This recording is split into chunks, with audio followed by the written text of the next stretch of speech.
6 hours. That's how long my mother-in-law waited after my husband died before she handed me a cardboard box and told me to be off the property by sundown. My name is Renata Kessler. I'm 33 now, but I was 30 the day my husband Theo collapsed in our kitchen from an undiagnosed heart condition nobody, not even his own doctors, had ever caught. We'd been married 4 years, and we lived in the guest house on his family's estate, a sprawling property his parents owned outside the city, because Theo had always said it made sense to save money while we built our own life together. I didn't know, standing in that kitchen watching paramedics try and fail to bring him back, that within hours I would also lose the only home I had. His mother, Odette, arrived at the hospital before I even finished giving the nurse our insurance information. She didn't hug me. She didn't ask how I was holding up. She stood in the hallway with her husband, Theo's father Marcus, and I watched her make a single phone call, quiet and composed, like she was confirming a dinner reservation instead of losing her son. When I finally got home that night, numb, still in the clothes I'd worn to the hospital, there was a moving truck already backed up to the guest house, and 2 men I didn't recognize were carrying boxes out the front door. "What is this?" I asked, and Odette stepped out onto the porch like she'd been waiting for me. "The guest house belongs to the estate," she said, her voice completely level, "and the estate belongs to this family.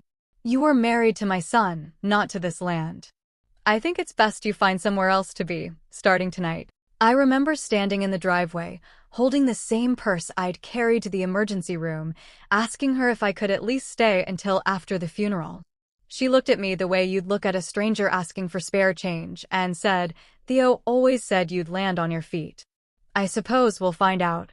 Marcus didn't say a single word the entire time. He just watched from the doorway with his arms crossed, and that silence told me everything about where I actually stood in that family. I spent the next 3 nights in a motel off the highway, going through Theo's phone and our shared accounts alone, because Odette had made it clear I wasn't welcome at the house to plan anything, not even his own funeral. I found out through a mutual friend that they'd already booked the venue and the caterer without telling me. When I showed up to the service, Odette introduced me to distant relatives as Theo's wife. For a while, like our marriage had an expiration date she'd already decided on.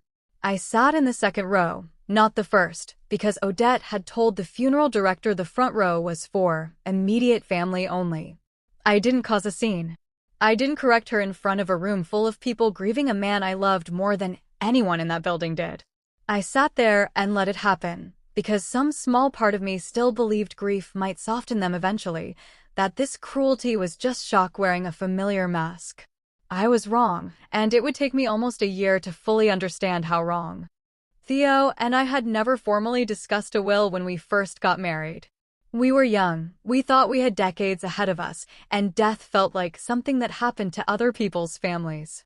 But 2 years into our marriage, after a tense holiday dinner where Odette made a comment about keeping things in the bloodline that Theo never fully explained to me at the time, he apparently went quietly to a lawyer on his own. He never told me. I only found out because a lawyer named Mr. Aldrich contacted me 2 weeks after the funeral, asking me to come in for a reading. I almost didn't go, because by then I'd started to believe I had no real claim to anything that had ever been ours. I sat in that lawyer's office in a blazer I'd borrowed from a friend, because everything I owned was still boxed up in a storage unit I could barely afford.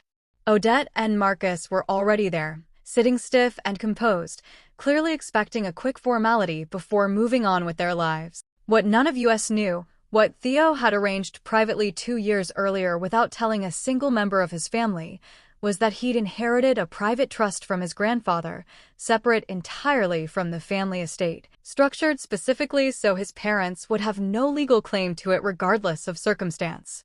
Mr. Aldrich read through the document slowly, and I watched Odette's face change in real time as the words landed. The trust included a commercial property downtown that Theo's grandfather had quietly built value in for decades, along with an investment portfolio Theo had been managing privately ever since that holiday dinner, in case anything ever happened. The lawyer said, reading directly from Theo's own handwritten note attached to the file. Every bit of it, all of it, was left solely to me. Odette's composure cracked for the first time since Theo had died.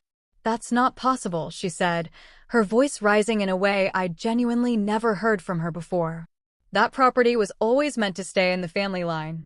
His grandfather would never have wanted it going to someone who was barely part of this family for 4 years." "I'm sorry, Mrs. Kessler," Mr. Aldrich said, his tone completely unmoved, "but the trust is airtight. Your son structured it precisely to avoid this exact conversation. His instructions were explicit." I sat there quietly, the same way I'd sat quietly through every dismissal since the night he died, except this time the silence felt different. This time it felt like mine. Marcus finally spoke, his voice tight and controlled in the way men like him get when they're trying not to lose composure in front of a room. "Renata, surely you understand this puts you in an awkward position. That property has history. It should stay with people who actually understand this family's legacy." "You mean people who threw me out of my own home 6 hours after my husband died," I said, my voice completely calm, no shake in it anywhere. "People who wouldn't let me sit in the front row at his funeral. That legacy." Neither of them had a response for that. I didn't touch that inheritance right away. For almost a year, I let it sit exactly as it was while I grieved privately, working a job I didn't particularly love just to keep some sense of normal routine, because I wasn't ready to build anything on top of loss I hadn't finished processing. But slowly, the way grief sometimes clears just enough space for something else to grow, I started meeting with property managers, learning how commercial leasing actually worked, studying every document Theo had left behind like it was a conversation with him I still got to have. By the second year, I'd restructured the downtown property into a mixed-use commercial space with steady tenants and reliable income. By the third year, I'd used part of the investment portfolio to open a small consulting firm helping other widows and widowers navigate estate and trust law, because I knew firsthand how quickly people take advantage of you the moment grief makes you go quiet. I hadn't spoken to Odette or Marcus in almost 2 years when Odette called me out of nowhere 5 months ago. Her voice was different this time, careful, almost fragile in a way I'd genuinely never heard from her before. She told me the family estate was struggling. Marcus's health had declined, medical costs were mounting, and the property taxes on the estate itself had become difficult to manage on their own. Then, almost as an afterthought, the way people always seem to add the real reason last, she asked if I would consider helping the family, given everything I now had. I didn't answer right away. I told her I needed to think about it, and I meant it, because unlike her, I wasn't interested in making a decision in the same breath as making someone else feel small. I drove out to the estate a week later, the same driveway where I'd once stood holding a cardboard box with my whole life in it. Odette answered the door looking older than I remembered, thinner, the composure that once felt so unshakable now visibly worn down at the edges. She let me in without a word, and we sat in the same living room where I used to have dinner with Theo every Sunday before everything changed. "I know what I did," she said finally, staring at her hands instead of at me. "I know sundown that night was cruel. I told myself it was grief talking, but I think some part of me just never believed you were really ours. I wasn't cruel to you when Theo died," I said quietly. "I was grieving the same man you were, in the same 24 hours, and you handed me a box. I let that sit exactly as long as it needed to. I'm not here to punish you. I built a life you had nothing to do with, and I'm proud of it. But I need you to understand something clearly before I decide anything. I'm not the girl you handed a box to on your porch anymore, and whatever I choose to do here, it will be because I decided it, not because you finally need something from me." She didn't argue. She just nodded, and for the first time since I'd known her, I watched Odette Kessler sit in a silence she couldn't control. I did eventually help cover part of the property taxes, not because they demanded it, and not because I owed them anything, but because Theo would have wanted his parents cared for. And I decided a long time ago that his memory deserved better than my bitterness, even when they never deserved my kindness. But I made sure it came with boundaries they had never once given me, clear terms, a payment plan, nothing handed over out of guilt or obligation.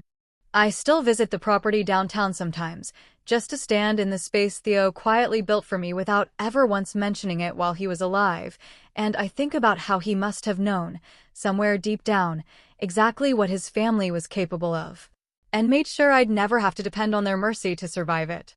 So here's what I still wonder some nights. If the people who were supposed to hold you up the most disappeared the moment you needed them, and then came back only once they needed you, would you have helped them anyway? Or would you have let that door stay closed for good?